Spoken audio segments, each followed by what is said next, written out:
देवेंद्र सज्जन मेरे सामने hot seat पर आ गए हैं मिथिलेश कुमार जी। ये नवादा बिहार से हैं। तो देवेंद्र सज्जन, हम आपको बताना चाहते हैं कि सबसे पहले तो जो हमारी जो ये कुर्सी बनी हुई है ना, सिंहासन 25 इसका नाम दिया है। तो आज उस सिंहासन पर ये कौन बैठा है? ये आपके छोटे भाई हैं? यस सर, ये मेरा छोटा भाई है। वाह। इसकी उम्र और अभी 9 इनका साल हुई भाई है। साहब अपना नाम बताइए। मेरा नाम अंकुश कुमार है। अंकुश कुमार है? हाँ। बहुत सुंदर नाम है, आपको मालूम है। और ये जो आप कमीज पहने हैं ना, ये और भी सुंदर है। मिथिलेश जी, हमारी एक टीम गई थी आपसे मिलने, तो उन्होंने एक वीडियो बनाया था और हम चाहेंगे कि हमारे दर्शक और जितनी भी जनता है उसे देखे। Can we see the video please? मेरा नाम मिथिलेश कुमार है। मैं बिहार के नवादा जिले के नावाडी का रहने वाला हूँ। मैं क्लास 1 से लेकर 10 तक बच्चों को ट्यूशन पढ़ाता हूँ। तो वर्ग का परिमाप बराबर तुम लोग फॉर्मूला बताओ क्या होता है? वो गुणे भुजा होता है। मेरे घर में मैं और मेरा भाई रहता हूँ। 20 मई का दिन था 2020 का। मेरे भाई को प्यास लगा उस दिन। मेरी माँ मेरे भाई और अपने को लेकर उधर खेत में चली गई। पानी लाने के लिए गई तो वहाँ पर बिजली का तार गिरा हुआ था। उसमें वो लटपटा गई और वहीं पर छटपटा कर अपना प्राण त्याग दिया। जब भीड़ को साइड करके मैं देखा तो मेरी माँ ही गिरी हुई है। इतना याद आता है कि हर समय भाई को जब नहाता हूँ तब याद आता, जब खिलाता हूँ तो याद आता। 3 साल तक मैंने फोटो भी नहीं लगाया घर में कि ताकि मेरा भाई पूछ ना ले कि मम्मी कहाँ है।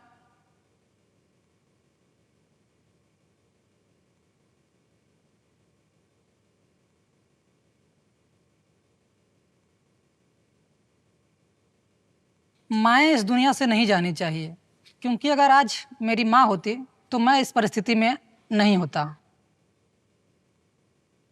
मेरे भाई के अलावा और मेरे पास कोई और नहीं है। मेरी दुनिया ही मेरे भाई के इर्द गिर्द घूमती है।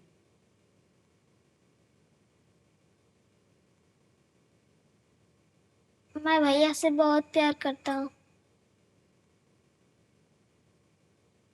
मुझे दुनिया में सबसे अच्छा मम्मी और भैया अच्छे लगते हैं।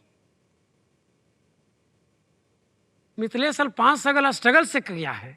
बहुत मेहनती लड़का और बहुत गरीब है, कम जमीन है, उसके बाद भी लड़का अच्छा से पढ़ लिख करके गांव में शिक्षा देता है छोटे छोटे बच्चों को भी, और उसके बाद अपना भाई को भी पढ़ाता है।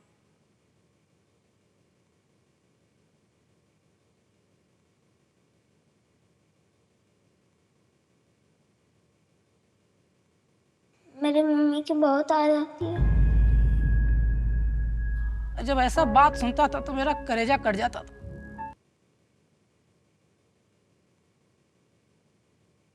कौन बनेगा करोड़पति से अगर मैं जो भी धनराशि जीत जाऊं तो ऐसा लगता है कि मैं अपने भाई जो भी मांगेगा उसको मैं ला के दे दूं, क्योंकि अब मेरा उसके अलावा कोई और है भी नहीं।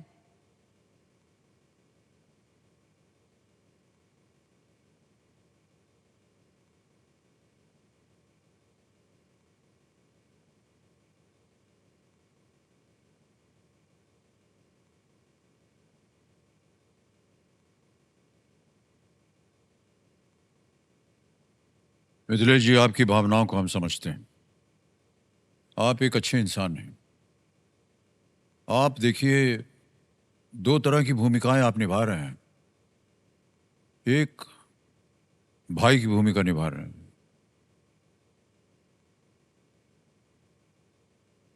और दूसरे अपने भाई के और अपने जीवन में जो माता पिता की भूमिका होती है आम आदमी में, वो भी भूमिका आप निभा रहे हैं। ये ऐसी परिस्थितियों में रहना, जीवित रहना, काम करते रहना, ये अद्भुत है।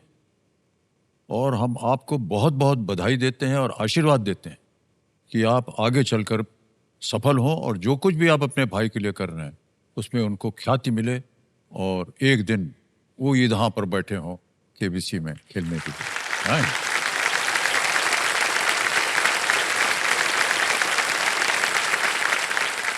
बहुत कम ऐसे हमने कंटेस्टेंट देखे हैं या ऐसे इंसान देखे हैं जो ऐसी परिस्थितियों में गुजरने के बाद भी अपने आप को संभाल रहे हैं। न केवल अपने आप को, आपके साथ जो आपके भाई हैं उनको भी आप संभाल रहे हैं, बहुत अच्छा लगा। बहुत ही कम उम्र से आपने अपने भाई साहब का ध्यान रखा है, तो कैसे आपको लगा कि इनका देखभाल कैसे किया जाए?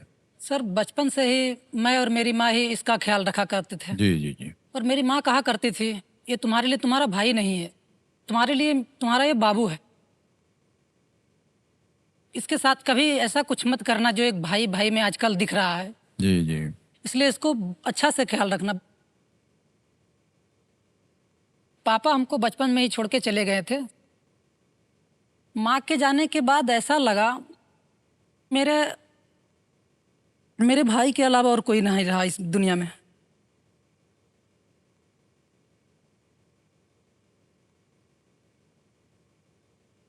और इसकी परवरिश के लिए मैं आज तक जो भी आज काम कर रहा हूँ इसी के लिए कर रहा हूँ, आगे भी चाहता हूँ कि इसी के लिए करूँ। माँ बाप भाई ये तीनों का रोल निभाना चाहता हूँ और आगे भी यही करता रहना चाहता हूँ हमेशा, ताकि मेरे भाई की लाइफ अच्छी हो सके। जी।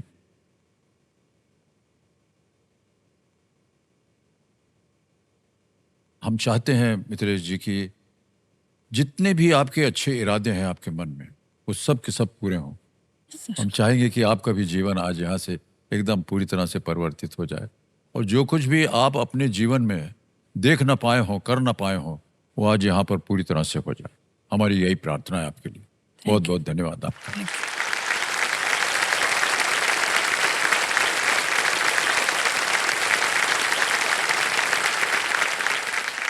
अब मिथिलेश जी जो नियम है खेल के वो आपको तो पता ही होंगे। और देवेंद्र संजो शुरू करते हैं अद्भुत खेल। लेट्स प्ले कौन बनेगा करोड़पति। जोरदार तालियां बज जाए इधर से भी। वाह क्या बात है। तो छठा प्रश्न 50,000 रुपए आपकी स्क्रीन के ऊपर ये रहा।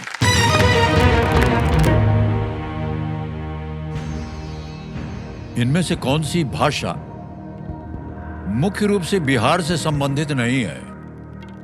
Which of these is a language not primarily associated with Bihar? Options: A. Bhojpuri, B. Maithili, C. Marwari या D.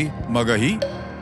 सर हमारे बिहार में तो भोजपुरी, मैथिली और मगही बोली जाती है, मारवाड़ी नहीं बोली जाती है। मारवाड़ी राजस्थान का है, तो सी को लॉक किया जाए सर, मारवाड़ी। सी पे ताल लगाने के लिए कह रहे हैं। बिल्कुल सही उत्तर दिया है आपने, बधाई हो। 50,000 रुपये। कमिटी जी जो हमारे एक्सपर्ट हैं बता रहे हैं कि बिहार की जो आधिकारिक राज्य भाषाएं हैं वो है हिंदी, लेकिन राज्य में कई और भी भाषाएं हैं। Yes sir. जैसे अभी आप कह रहे थे, और बोलियां भी हैं। हिंदी और अंग्रेजी के अलावा वहाँ पर बोली जाती है भोजपुरी, मैथिली, जैसे आपने कहा मगही बोली जाती है, हमारे इलाके में अंगिका बोली जाती है। Yes sir. ऑलराइट, 50,000 रुपया जीत गए भाई साहब आप।